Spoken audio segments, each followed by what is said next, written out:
So this is the beginnings of a small restoration project to get this back into shape for growing vegetables.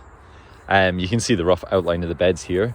So this was set up as no-dig beds, the beds going along here, and standard wood chip paths going up and down here as well. And it's had a lot of organic matter put on top of it. So we've got 1, 2, 3, 4, 5, 6, 7 growing beds.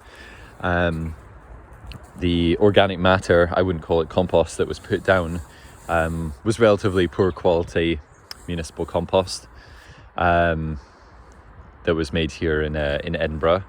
And this has been out of place for about 6 months from about midway through the last growing season.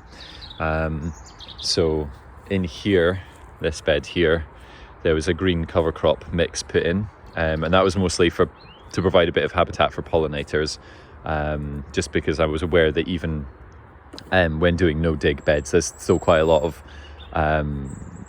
still a severe lack of habitat.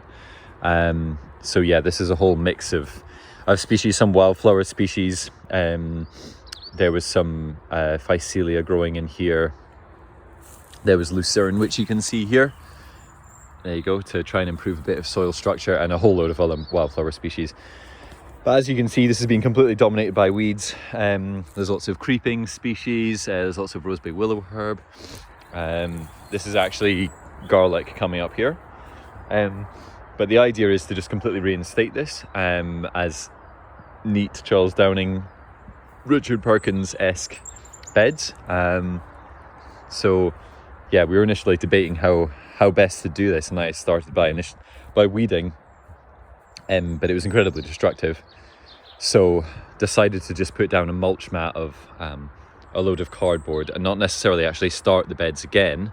This is literally just to hold the cardboard down, but just keep all the weeds from photosynthesizing for at least until sort of late March, when we can start sowing again.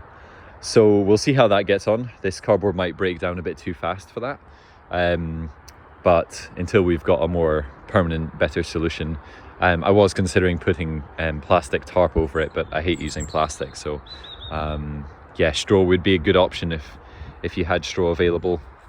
I can't source straw for free, so I'd have to pay quite a lot for a few bales. So I'm going to try and see if I can do it with free resources.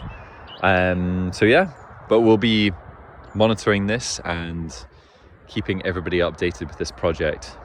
We'll be looking at the microbiology of the soil, see how that changes over time. I've got to say, the actual soil structure itself has improved dramatically since just adding that bit of organic matter.